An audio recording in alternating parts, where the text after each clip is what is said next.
विकास।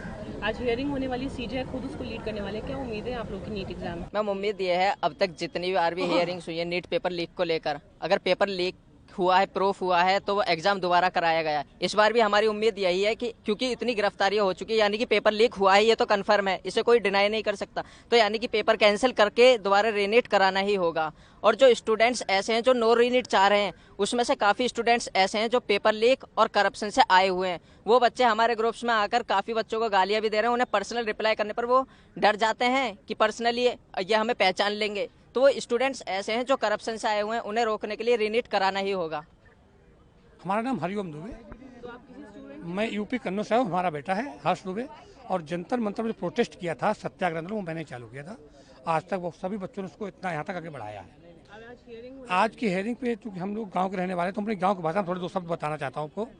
हमारी भाषा में पहले कहा था गाँव में कि पंचायत होती किसी शाम की, पंच को परमेश्वर माना जाता है, और ये ना ही सरकार है और न ही एनटी है। आज ये पंच के पास फैसला आया हम लोगों का, तो हम लोग पंच को परमेश्वर मानते हैं। एज ए सीजीआई को परमेश्वर की तरह देख रहे हैं कि हमारे ऊपर फैसला, परमेश्वर का फैसला अच्छा होता है, तो उम्मीद करते हैं कि आज हमारे लिए अच्छा ही फैसला आएगा। बाकी बच्चे से बात पूछिए आप। मेरा नाम अनुराग मिश्रा है। आज हियरिंग होने वाली, सीजे खुद लीड करने वाले नीट एग्जाम की हियरिंग को लेकर क्या कहेंगे? हाँ, पहले तो कहने से पहले तो मैं मतलब काफ़ी शॉक्ड में हूँ इस चीज़ को लेकर के कि क्या ये देश खाली पैसे वालों और पावर वालों के लिए ही खड़ा होता है। पुणे में एक्सीडेंट हो जाता है, संडे के दिन हियरिंग हो जाती है। आतंकवादी की फांसी रोकने के लिए सुप्रीम कोर्ट रात को लग जाती है, यहाँ हम 2 महीने से लाइन में खड़े हैं, 24 लाख बच्चों के भविष्य पे फांसी लग रही है, कोई सुनने वाला नहीं है। आज 2 महीने बाद जाकर के डेट आ रही है, और जिसमें अभी भी कोई ऐसी अभी तक कोई भी मतलब कि सरकार की ओर से कोई वो नहीं मिला है, छूट मिली है कि हमको कुछ ऐसा लग जाए कि हमको कुछ न्याय मिल जाएगा।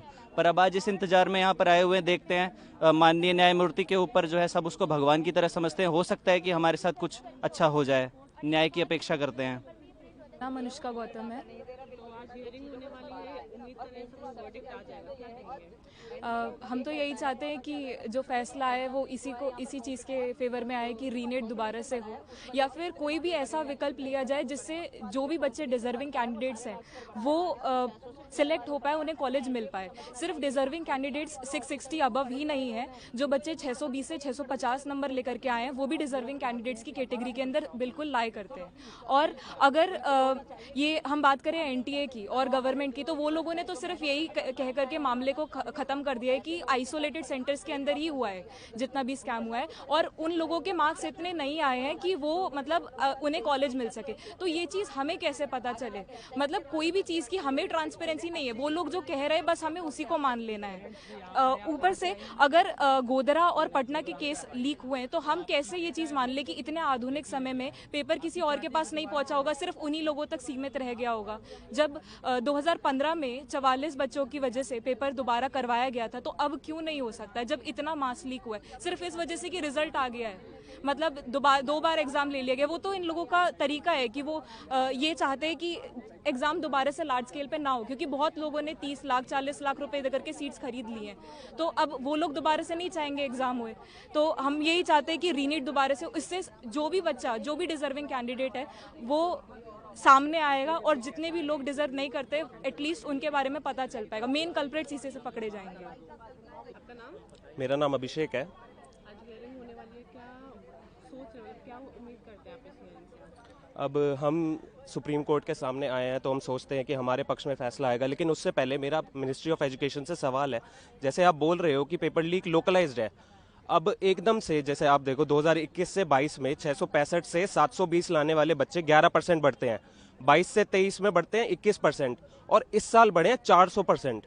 क्यों एकदम से इंटेलिजेंट बच्चे बढ़ गए? सब इंटेलिजेंट हो जाते हैं, और 520 से लेकर 620 में सिर्फ 78% बढ़े हैं।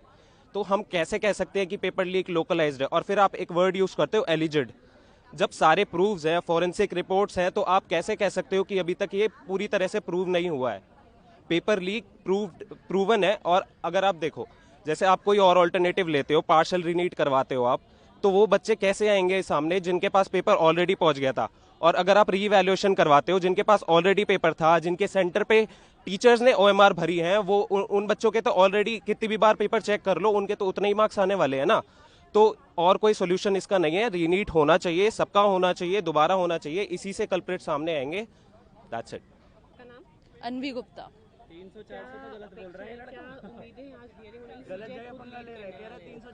हाँ जी मैम एक्चुअली ऐसा है कि आज 38 पिटिशंस फाइल की गई है रीनीट के लिए, और ये हम इसलिए उम्मीद लगाए बैठे हैं क्योंकि पेपर लीक पहले भी हुए हैं, 2015 में भी हुआ है, 2003 में भी हुआ है, और जब भी ये सुप्रीम कोर्ट के नोटिस में लाया गया है तब हमेशा सुप्रीम कोर्ट ने रीनीट या री एग्जामिनेशन हमेशा उसको सपोर्ट किया है, हमेशा उसके लिए जजमेंट दिया है।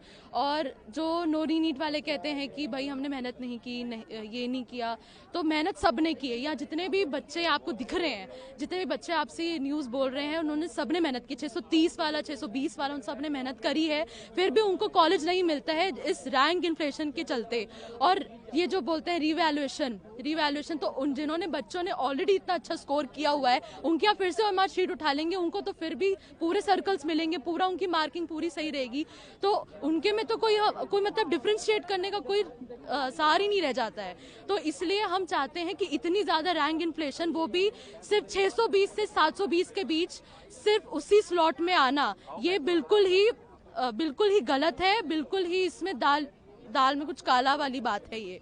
इसलिए हम चाहते हैं कि रीनीट हो, और हमें उम्मीद है कि अगर आज नहीं तो अगली हियरिंग में जरूर हमारे हित में फैसला आएगा। Thank you. अब बोलिए अपना नाम और फिर। पूजा, मैं पेरेंट हूँ।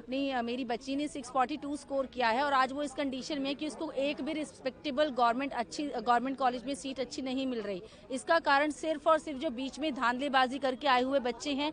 जहां बच्चे का रैंक हम एक्सपेक्ट करते थे 9 से 10 हज़ार के बीच में, आज उन बच्चों का रैंक 4 गुना बढ़ जाता है। तो क्या ये रातों रात ऐसे ही बढ़ गया? क्या इतने सारे बच्चे बीच में आ गए?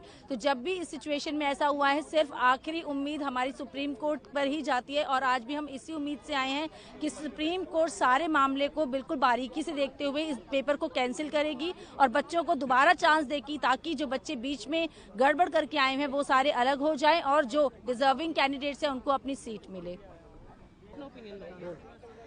मेरा नाम आदेश मिश्रा है। आपने अभी दिल्ली वालों के सारे ओपिनियन ले लिए, मैं एमपी से हूँ। अब देखो, आप सिर्फ अगर दिल्ली का ओपिनियन लोगे तो यहाँ का स्टेट कट ऑफ हमेशा आई था, तो यहाँ पहले भी स्टेट कट ऑफ आई था। अब यहाँ जो बच्चे 10-15 नंबर से चूक रहे हैं, अब उन्हें चाहिए रीनीट। अब जो बाकी स्टेट्स के उनका कट ऑफ कम है, उनको जो कॉलेज मिल रहा है, क्या उनके बारे में कोई नहीं सोचेगा? यहाँ पे हमें सबसे ज़्यादा कंसिडरेशन लेना चाहिए एनटीए कितना अकाउंटेबल है। जो उन्होंने नंबर बताया, ग्रेस वाला जो 1500 बच्चों का नंबर बताया, क्या वो सही है कि नहीं है, हमने ये क्वेश्चन नहीं किया। And रीनीट is not a solution. इतने सारे बच्चों की मेहनत है, जो 2-2 ड्रॉप 3-3 ड्रॉप लेके इस साल नंबर ला रहे हैं, वो वापस वही सेम मेंटल ट्रॉमा से नहीं जा सकते। वापस वही उनका मेंटल पीस खराब होता है, again they have to start again, वापस सब कुछ शुरुआत से। So according to me reNEET is not a solution, we should be against it, and हमें एक्सेप्ट करना चाहिए और एनटीए को और अच्छे से अकाउंटेबल होना चाहिए हर चीज़ के लिए।